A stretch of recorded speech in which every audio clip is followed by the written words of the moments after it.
Welcome again to our March meeting of the mentoring program, and please proceed.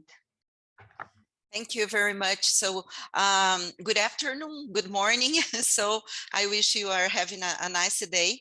And first of all, I would like to thank my dear friend Sandra Tony Dandel, which is a very active Brazilian and a very nice person who has introduced me in this, fire circle, let's say, because one who is an advisor knows what I'm talking about. But it's really, really nice to be here with you.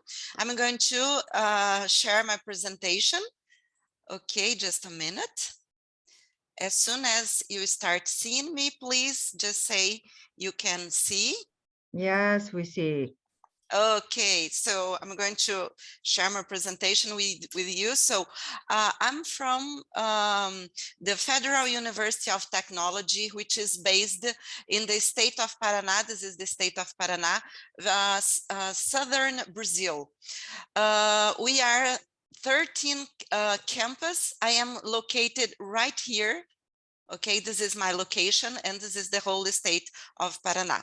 And today I'm going to talk to you about different opportunities for young researchers. I sincerely hope this is what you are waiting for, and I sincerely hope I can, how can I say, meet your expectations. Thank you very much, Svetlana, for this very nice invitation, and I'm very glad to be here.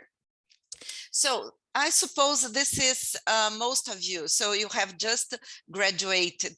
And now, what to do? So I have just finished I have just majored a subject at the university, and I really do not know what to do. So which way? You have here some options. So should I pursue an academic career? Or should I find a job? Or better than finding a job, should I start my own business? So which way to go? Today, I'm going to talk about your academic career. Okay, so suppose you are going to start doing your researches, and you have many different themes and areas of research to choose. And how can I choose an area of research? Well, maybe you're going to continue what you have done at the university, and you have a whole world of problems. I normally say we have many problems, but for a research problem, not all the times they fit. Not all our problems fit for our research. But we have to start from somewhere. And the best way is to try to find what is the main need of our today's society. Yeah, I have a very nice friend from Israel, and he says, oh, we make a lot of innovations because we always try to focus on the problems we have in our country. And then when we focus on the problems, we start researching to solve this problem. And this is why most of the time they succeed. So this is my first advice for you. So in order to make a very good research, you need to start looking at what our society today needs. You can think of it globally, so you can participate with me. So what are today's main problems we have in the global society?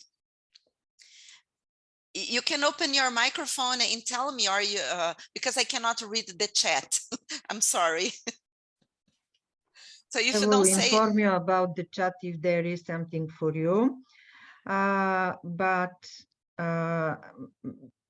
May I start with my first suggestion is, of course, the global warming, and second, the raising number of military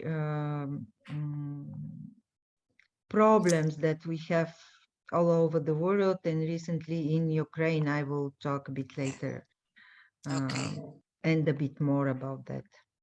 Yeah. And mental health of people, someone is here suggesting. Yes, proceed. Thank you.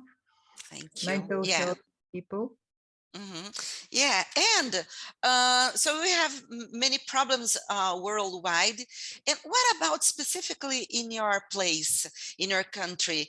And then you might think of a global problem. You might focus on your country specifically, and you also can choose whether you are going to proceed with an applied research, an empirical one, or you are going to do theoretical studies. So whatever way you choose, you're going to find different motivations, yeah, to continue. So what you have to do to find a problem is to observe globally, locally, think globally, but act locally. This is an old saying, yeah. So identify problems, as I already said, and do they have a solution already? Or many of them do not have a solution already. Can you propose a better solution? Because maybe someone has already proposed a solution. And this is the best part of science. It is that we have solutions, but there is always ways to find different solutions that will optimize the use of resources, you know, to engage different people, to come up with better solutions. Anyway, you have to be creative. And the best way to be creative, you know, is to dive into the problems, is to experiment, is to experience seeing the problems. Many of the times we read about the problems, but we do not go there, you know, and live among the difficult situations to really understand what can be done and what can be done differently. Okay, so this is my another suggestion. Observe, but if you can go and live closely to the problems, that would be better for you to think what can be done. So think about these examples I'm going to give you now. You have here the first one. I guess most of us know Airbnb and have already, you know, maybe experienced Airbnb. Then we have iFood and lots of different apps, some similar to iFood. We have Uber, we have 99 and other different apps for the same service. And we have Netflix. What do they have in common? For instance, Airbnb. Was Airbnb a very different service that humanity has not offered a solution for before? Uber and iFood, were they completely different when they were created? They were not. They were simply services that were being offered before, but now they are offered in a different way. Someone made research, someone developed technology, yeah, and someone and people from these examples here and many others that I am not presenting here, they changed their research, their technology into unicorns, you know, and having an unicorn is what many of us might wish, you know, to have. You even can you know, make a unicorn starting from your research. Okay, but you know, let's forget the unicorns and let's go to our practical and more simple problems. So let's talk about smart living. Let's think about smart cities, for instance. So when we think about smart living, what are the main needs that we need for a city? We need energy, we need water. What else do we need? Energy, water, we need food. Wood, We need, electricity. yes? Yes, Neni, you can speak. Yeah, with electricity and important food and good environmental will be make a good city. I think so. Yeah, exactly. We need environmental, good conditions, preserved environment. Mhm. Health issues, suggest Mhm. someone in the chat. And we also need cleaning. Mhm. Exactly. Cleaning. Yeah. And we need peace. And we need peace. Yeah. uh, for us in Brazil is very comfortable because our country is a very peaceful country. Everyone here, yeah, we have sun most of the year. Yeah, of course we have problems too, and different problems. But when we look at current problems, we are really thankful because we live in paradise. You know, peace is the most desirable thing that we might have, that we can have. And so these all are different situations, you know, we must ponder, but we must think about smart agriculture, yeah, because we need food, and the main way to obtain a good food is from agriculture. We need smart home, you know, we need a home. First of all, it does not need to be smart. All we want is a home. But when we think about different ways for researching, a smart home is also another good point to think about. Education, maybe we need education and prepare people to think of a world where we can live better, or where we simply can live, you know. Smart grid, smart energy, different sources of energy, renewable energy. What else? Smart government.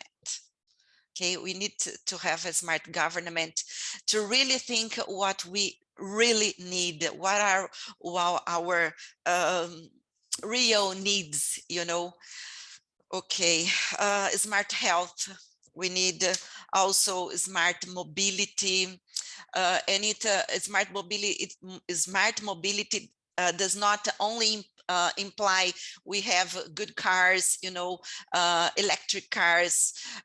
Maybe smart mobility can also be smart ways that we can move across a city, implying roads, places for people to walk, pedestrians, bicycles, cars, buses, trains, you know, different ways. Smart retail, where I can go and buy close to my house what I need, so that I do not need to drive a long way to go to a supermarket. So it is another opportunity. Open data, yeah, where we can all have the transparent way to see what's going on, how our money is being spent, you know, to spend money in what we really need. So it goes from open data. And of course, Internet of Things that will connect all the structures we are talking about. Of course, we do not need internet. We do not need, you know, many of the things we mentioned here. Many of the times we only need peace. And I guess this is the most important we must think about.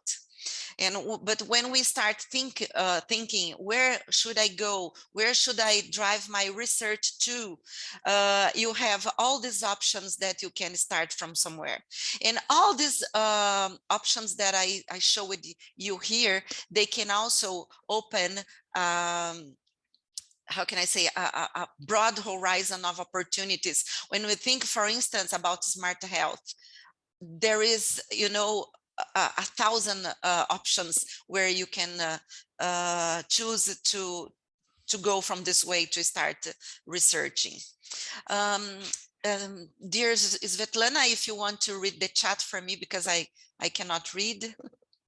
Of course, in the chat are a lot of answers, but most of them were mentioned here, or some of them are funny, including mine, that we need maybe a smart education at the end, and smart culture.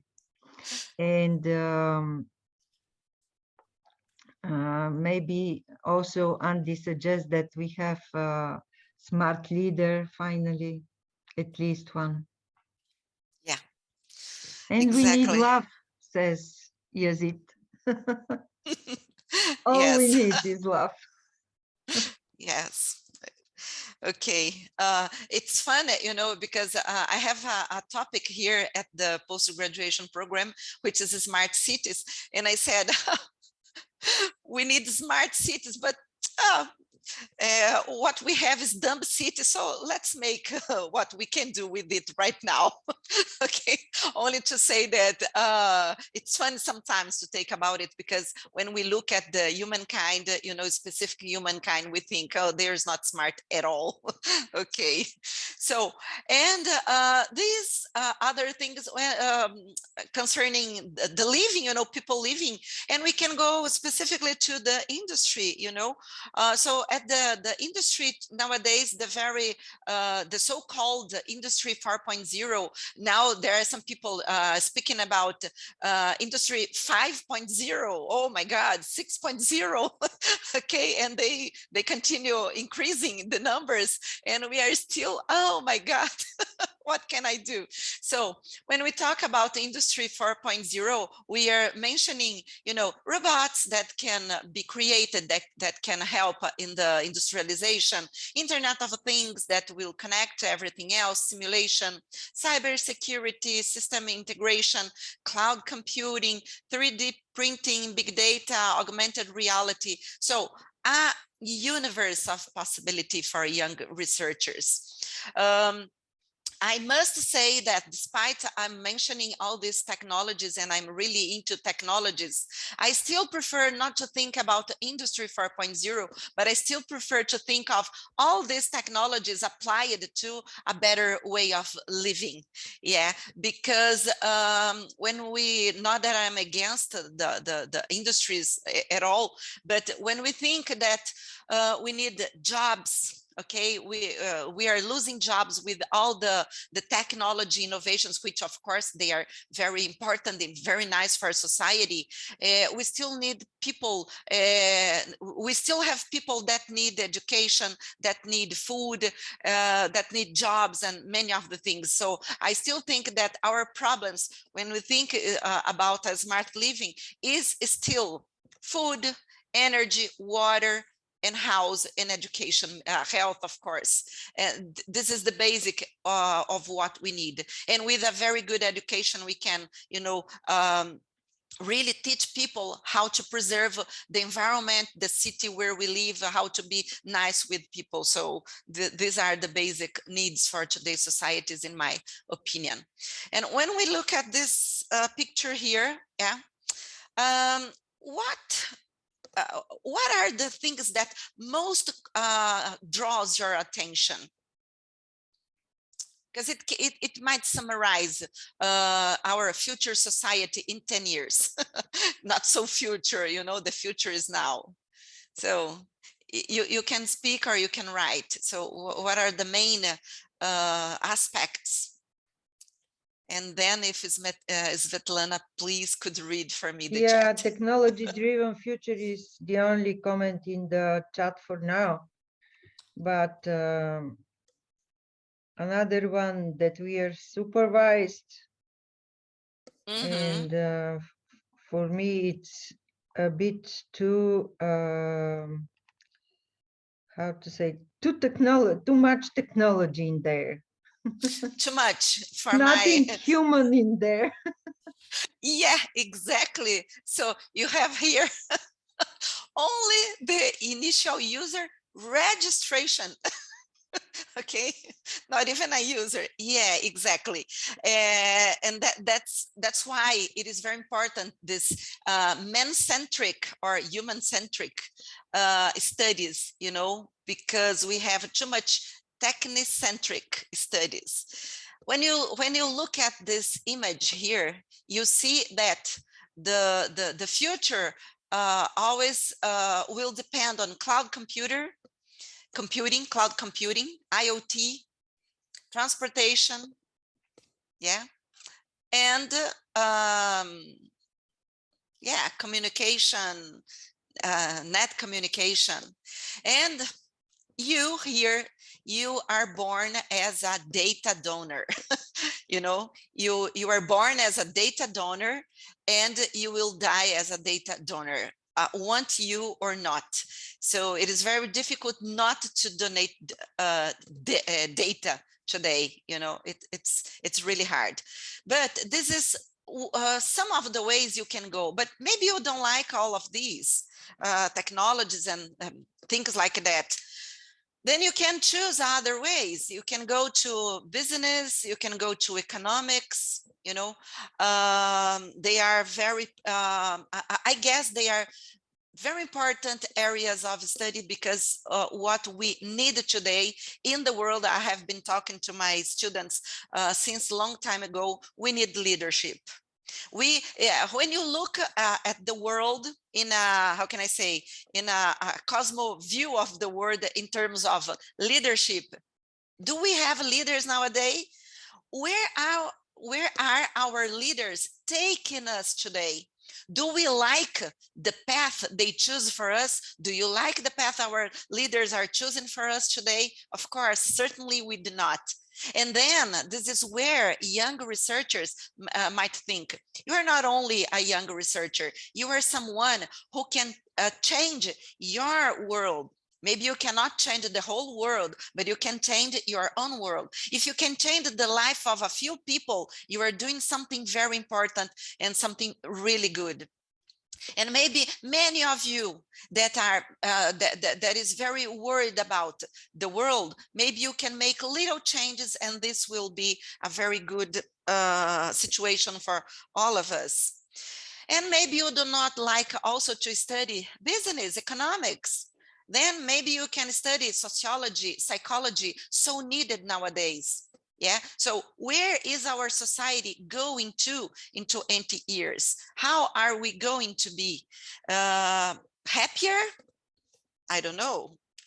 And maybe none of these areas, maybe you would prefer to go into health area, and you do not need to study, you know, medicine or the like, to study, to make some researchers in this, some researches in this area. So I'm opening for you the horizon, you know. So what could I do? But I graduated in business. I'd like to study something in the health area. Yes, you can. You can, you know, like make a little change in the horizon and start studying in the health area. Maybe you can study leadership. You are from the engineering, but you can study leadership. You know, there are a universe of possibilities here for you. All you need to do is to observe, be creative, and of course, you must start choosing a line of research. Okay, so someone would like to ask me a question? Someone would like to say something? Yeah? I don't see any hands raised nor a question in the chat. Okay, so choose a line of research, of course, if you have not chosen already. Choose an institution if you are not into an institution already. Yeah, and of course, choose an advisor that matches your interests and his or her interests also. This is very important, because what happens when you go to when you go into a postgraduate program, you choose a researcher, and what will he or she do? Oh, you are going to study this, and this is not what you are interested in, but you have chosen him, so you are going to, you will have to research his, you will have to build his dream, not yours. So this is very important, okay? And start reading as much as you can, start exploring all you can about the theme. And to do it, what must you must have a very good methodology. You must have a way to do a systematic review of literature that will help you find a gap. But as I said, nowadays, guys, we have many gaps of research. We have many problems. They are not only your problems that do not fit the research. No, we have globally many problems that can become very easily a research problem. And the new technologies will help you find one, will help you solve many problems as, how can I say, an easiest way that you might think. And then, of course, we do not have a free lunch. We have to pay for our lunch. So we need a scholarship. So I put here some links, very few, because you have many others where you can find scholarships. And I'm going to open here my other.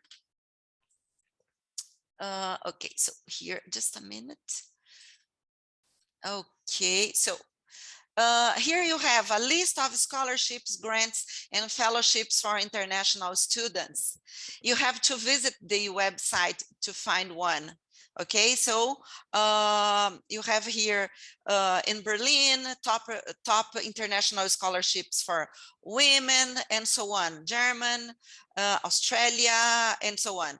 And here, hidden behind my line, I cannot see here my other possibilities, but behind you have a lot more, and you have all of them listed here in my presentation, which I can forward to Svetlana, and she can share with you. I cannot open the possibilities right now. Okay, so Svetlana, I prepared a presentation for 10-15 minutes, I guess. I'm done, and now I am open to questions if you want to ask me. Yes, please directly open your mic, unmute it, and ask questions if you have, or just request Regina to share her experience in some of the areas that she is interested in. I will stop sharing my screen, okay? Mm-hmm. Okay, I guess I stop it, all right. I suppose, Regina, you have experience not only in academia, but also outside academia. And there was a question earlier in the chat that is how about mid-career transition, change of the career path? Mm-hmm. Well, I have changed my life at least 3 times, very, how can I say, very drastically. And I can say that before you make a transition, you have to plan very well this transition. Why are you not satisfied with it? What is disturbing you in your career? This is the first point. As you find what is disturbing you, maybe it is not your place. Maybe you could, simply change the unit, go to another unit. I don't know. But if you really don't like what you are doing, very good. So what would you like to do? You have to first discover what you would like to do. What do I have that will be enough for me to make me well succeed in this other path? So you have to plan. Do I have all the requirements, or will I simply switch from one that I'm not very satisfied with to go to another that will not make me happy either? So make a very good plan. Whenever I changed my life and my career, I planned. In some cases, it took me over 1 year to make this planning and to prepare the path so that I would be well succeeded. Understand that wherever you will go, you will need effort. Without effort, without sweating, every day, you are not going to be happy. You can do whatever you want. Of course, if I say, oh, now I want to be a Hollywood star, maybe this is not so possible. So you have to work with possibilities. But mainly, you must look at the whole world, think that everything that is in the world can be for you also. But you have to employ effort as much as the size of the dream you are pursuing. Okay, I don't know if I answered the question. There is another one. What mistakes do you advise the researcher to avoid early in their career if they want to work in research in university? Mistakes. Well, the first mistake is research on something that does not fulfill your values. So try to see if what you are researching combine with the values you have in life, with your principles. This is the first step. Second one, do you like it? I am a problematic person concerning this because I love everything I do. So if I start researching this or that, I will be in love with my research. So this is a problem for me. But not all the people are like this. So try really seeing if you really like your area of research. If you do not like your area of research, you might change. You need to change because you are going simply do things, you know, to get rid of your commitments. And this is not good for anyone. So really be in love what you are doing, and you will do it very well. You will be very happy with it, and you really will give a real contribution. Thank you very much, Regina. Also, big thanks from Satish that asked you the first question. These are from the chats, and I don't see any other. I see now. Do you think a person can maintain both academic and professional career in parallel? Irina, yes, thank you for the question. I have done this in my life during a few years. For you to combine both, you know, they must be, or it is desirable that they have the same focus. Because, for instance, you are working as a manager and you are doing research on sociology. Of course, you can always find a way to converge, but sometimes they are not so easy to converge both the professional and academic career. And especially, Irina, in our case, that we are women, we have a third. Yeah, we have our personal, we have a familiar, you know, career. And this becomes even harder. So in this case, I always tell you, what would you like to do? Would you like to you know, to build a family and a professional career, to build a family and academic career? So you have to think, and even if you have only two of them, you have to be very careful, because we cannot neglect our kids, you know, because they need us. They need our attention. I have always been a housewife, a mother, and a professional or academic career, not very easy. During my PhD years, I was very, how can I say, blessed, because I got 2 years of leave of absence. You know, I could only be how can I say, a researcher, but not all the people are so blessed like that. Sometimes you are working, you are a teacher, and you are studying your PhD, and you also have a family to raise. Very difficult, not an easy one. We have here something fun that says, as much as you study, the more you study, the more are the possibilities that you are going to be a divorcee. Okay. All right. So I think okay, I have a and question. there is, yes, another one. Yeah, how to improve your research skills. Oh, I love researching, and the most important to improve the research skills is to read, but you have to read the right, you know, the right works. Otherwise you start, you know, going to Mars and Venus and elsewhere, and do not focus on your research.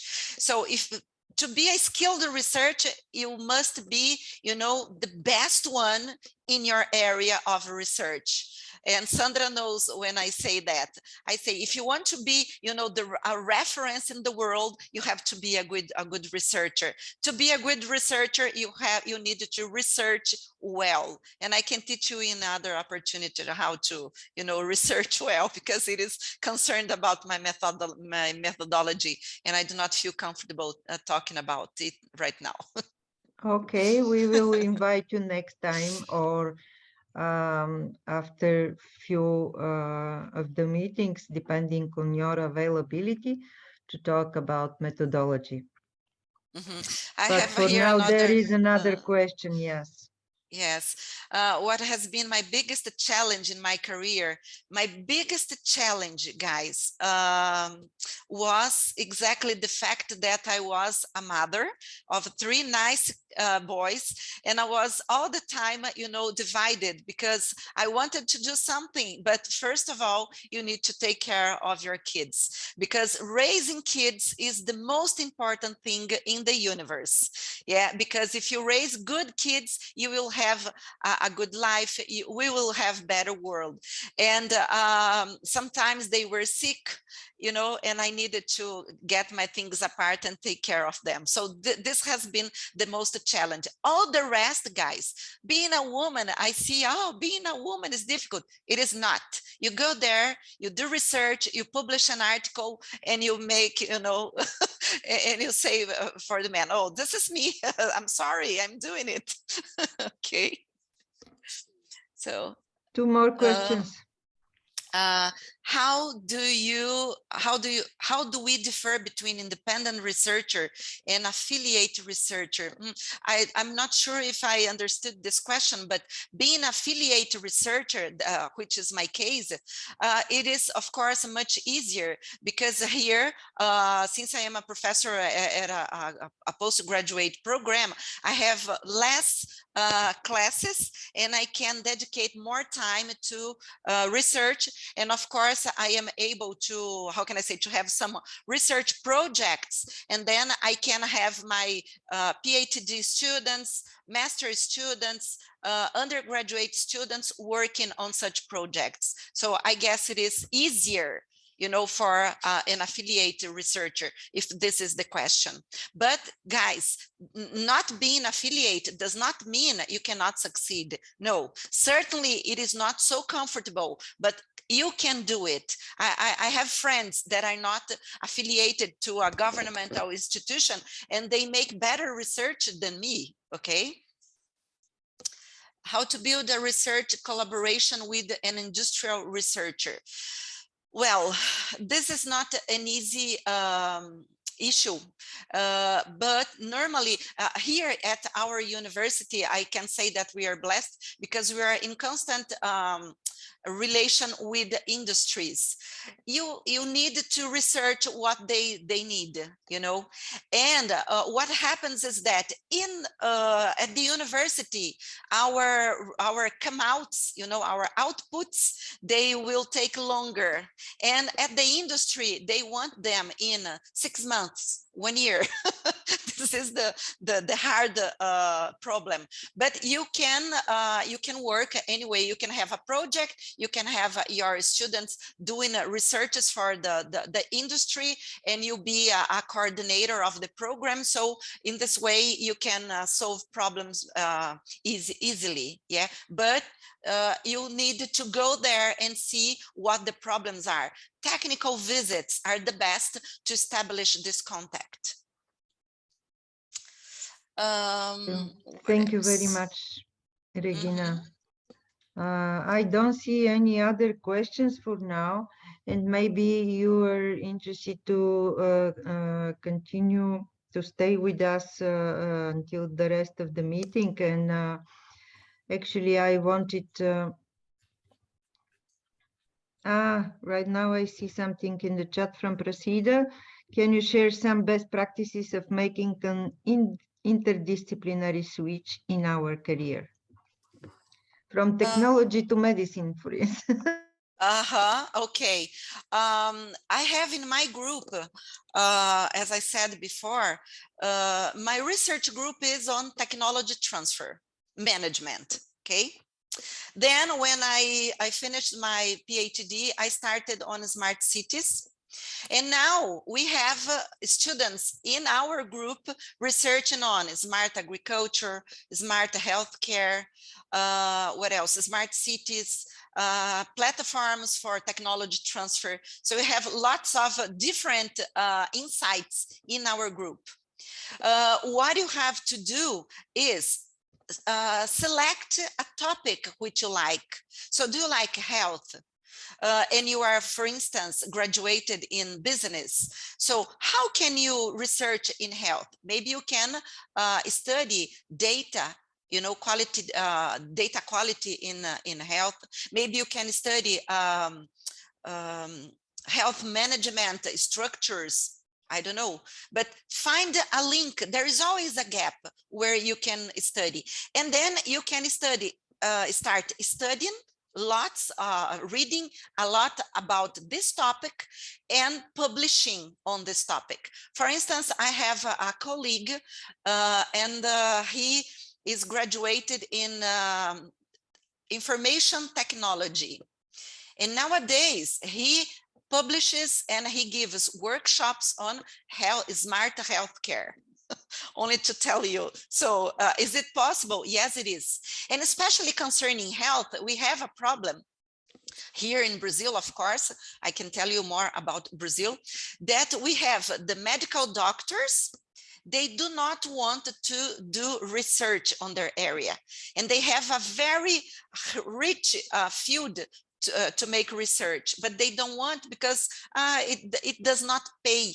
Okay, and so it is a field for people who would like to study. You can make maybe a partnership with some of them and start doing research in their area. Of course, you have to observe the ethical code to do it, because you know, in order to research in the health area, you have to observe lots of ethical protocols. Okay, thank you very much. And let's go a bit out of the program, and because when we planned this meeting, there was nothing in Ukraine, and right now there is military conflict over there. And just a question to everyone: have you been approached by any refugee or researcher that would like to escape the conflict over there? I have not yet, but here in Paraná, we have a program. It has just started. I do not know much about it. I have just spotted on LinkedIn. The government is receiving Ukrainian researchers to stay for maybe 2 years or a little bit less or more, you know, to try to escape their situation.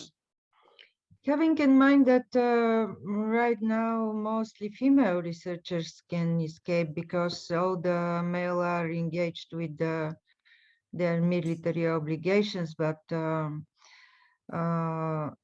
here on the Balkans, where I am based, we experience a huge wave of refugees, much bigger than everything else that we had before, for instance, with the crisis in the Arabic world.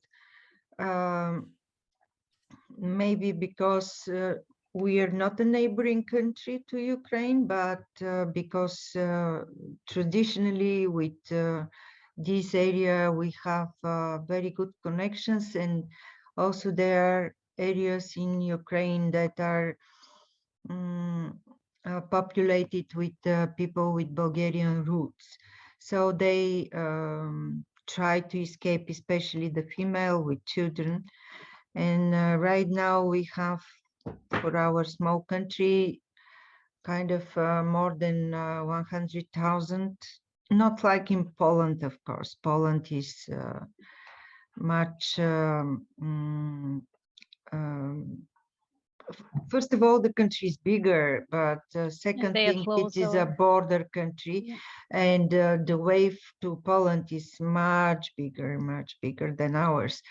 But from those 100,000, that maybe even more as of today, that entered the country, about half of them would like to stay here in Bulgaria. So among them, of course, there are researchers, and we are experience a lot of personal approaches from people that would like to find their path out of the country, or are already somewhere else in Europe but would like to come over and settle here. And for this reason, we initiated here in Bulgaria. Before that, we didn't have a scholars at risk section for Bulgaria, but right now we established one just within a few days.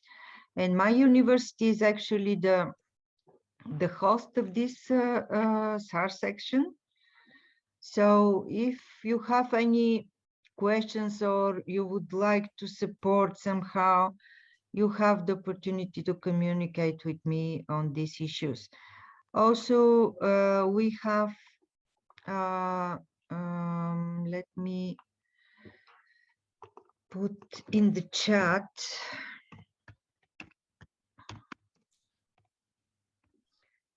Science for Ukraine, a voluntary initiative of researchers in Europe for Ukraine. Just a second.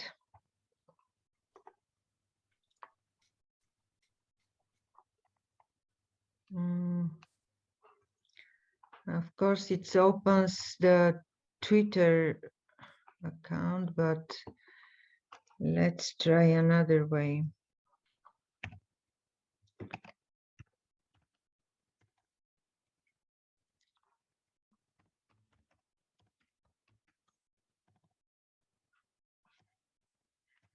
Science for Ukraine.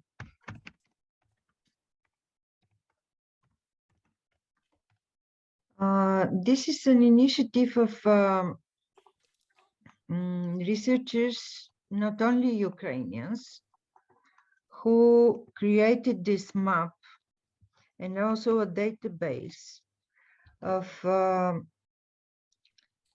opportunities for Ukrainian researchers that are open all over the world. So if you have at your institution an option to welcome refugee researcher, displaced researcher from Ukraine or from the region, because there are requests not only from Ukraine, but also from Belarus and from Russia. So you can publish over there. Okay, I will do it. I will share with you. I will search for what I have seen and I will share, certainly. There are also, for some of the countries, of course, most affected countries like Bulgaria and other neighboring countries. There are national coordinators to which you can send your offer, but you can send it also directly to the website and the contacts over there, and they will publish it immediately. What else? I participated yesterday in a meeting of one of the cost actions related to the mental health of researchers, and the action encompasses more than 260 researchers from all over Europe. There were also Ukrainians in our cost action. So the discussion was how could we help locals with some kind of support. So if you have any ideas on how could be arranged medical drugs donations, and also directly sent to the hospitals. For instance, we discussed with one young researcher from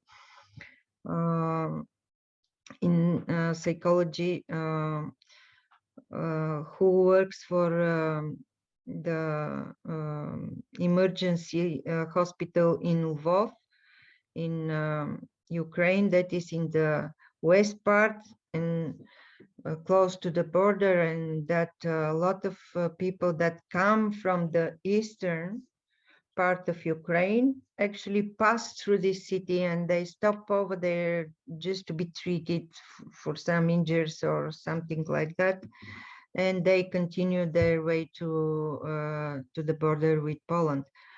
But she said we experience a lot of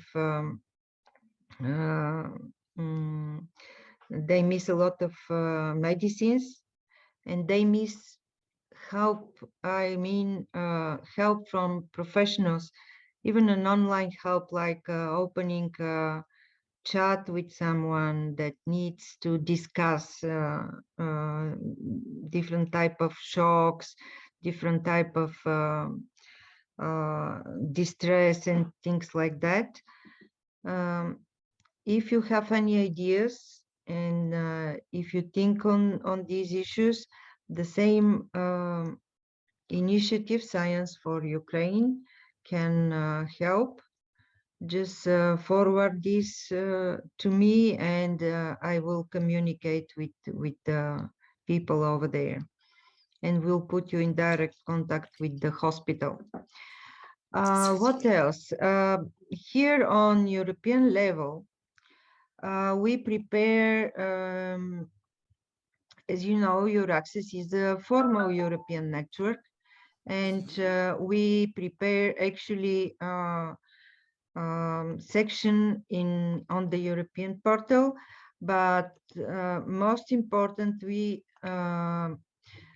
prepare sub pages on national portals. So what I can do now is to show you what we have on our national portal, and just for a second. So this is our only 4 countries for now have these national portal pages for publishing information that is relevant, but of course this is an information that is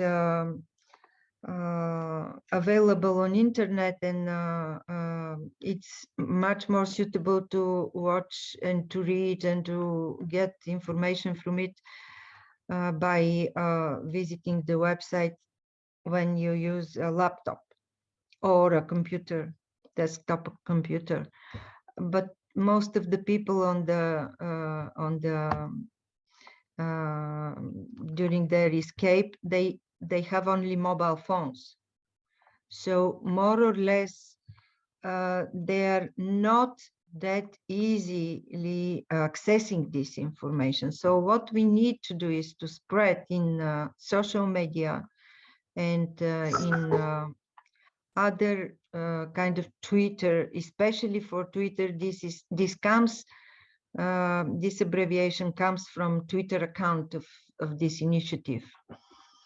So what you can do is just to share it to as many as possible colleagues and friends, and somehow it will reach the information. The same as for EURAXESS Bulgaria, the same is for, let me check if the European portal already is publishing something. Yes, the European portal published today the relevant information related to people who look for support. And here you can see how each of the countries provides this kind of support. For instance, if you press Bulgaria here, it will lead you to the national portal, and you will see what we offer here.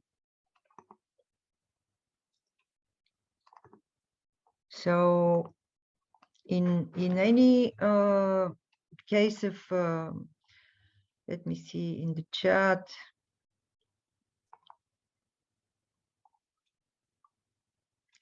This is, yeah, this is not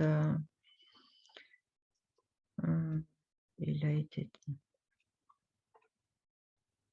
Okay, from Tunisia, great.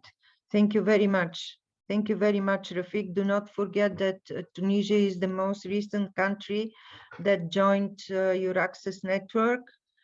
And you have colleagues over there that are based in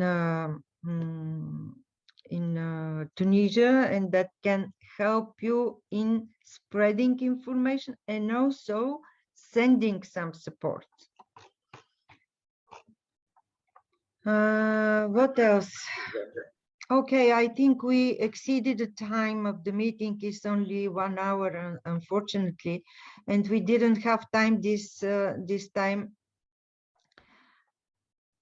Of course, it is it is not only for Ukraine, but from Ukraine, we experience here right now in Europe a huge wave of refugees.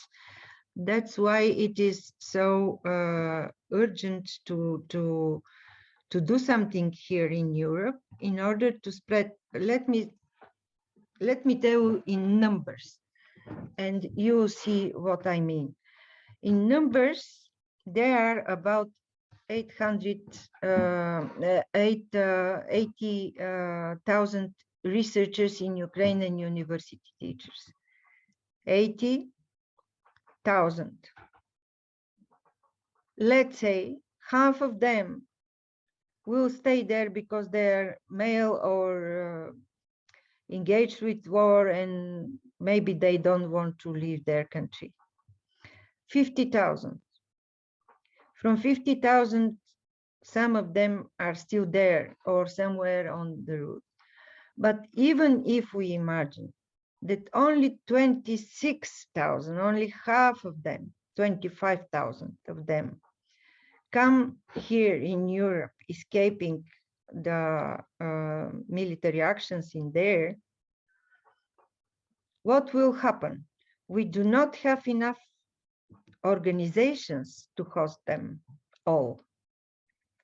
Currently in Europe, there are about 2,700 universities and research organizations, public only. Of course, the industrial ones will also help, but these are people, doctoral students and researchers that are currently in the academic sphere, and they will look for support from academy. Even if all of these 2,700 organizations in Europe open their doors and say we will welcome Ukrainian researchers, each of them will have to host about 10. That is not possible. That is not possible. We cannot accommodate them all. That's why, Yazid, I'm right now talking about Ukrainians. And of course, all other countries that experience difficulties and have military conflict somewhere, of course, they need our support in Europe too. And there are a lot of organizations that they take care of this kind of difficulties, like Scholars at Risk, another one that is based in I think in also in America, not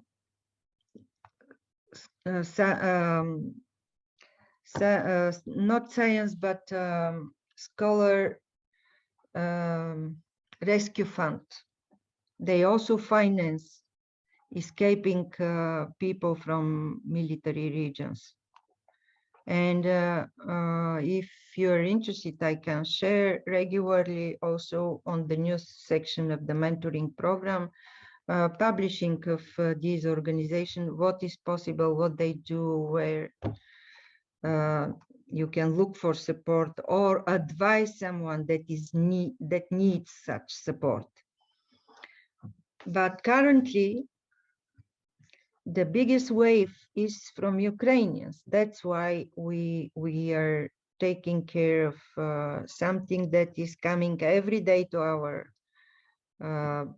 borders, and we're trying to solve at least part of the problems, especially the mental health problem that is not that visible at the moment, but very soon will become a huge problem for everyone. A huge problem, because, you know, people in stress, the symptoms might be visible at the beginning only for a doctor, not for the rest of the surrounding people. Only after 2 or 3 months, even later, some things start alarming from the stress. And also there were people that were ill at the point of opening the military actions, and right now they don't have medications enough. So this is what I wanted to share with you. Just if you have any ideas, if you would like to share something, or would like to somehow support the activities, just let me know and I will transfer you to the right point. And about our program, we will talk next time. Of course, I do not object to continue, but I know we announced it only for 1 hour. So and we are already late with more than 10 minutes. Okay, thank you very much, Svetlana. Thank you very much, Sandra. Thank you all for being here today, for listening to me. I hope at least a small part can be of great profit for you. I also thank you very much, Regina, for joining us today, especially for joining the mentoring program as a mentor. Maybe it would be nice to put in your presentation, last version of it that will be published, your contacts, in order people to communicate with you and ask you later on questions that might appear later. Okay, I will do it. Thank you very much. Thank you very much. Again, send me the presentation. I will share it on the, as usual, on the page, event page, and also the video very soon.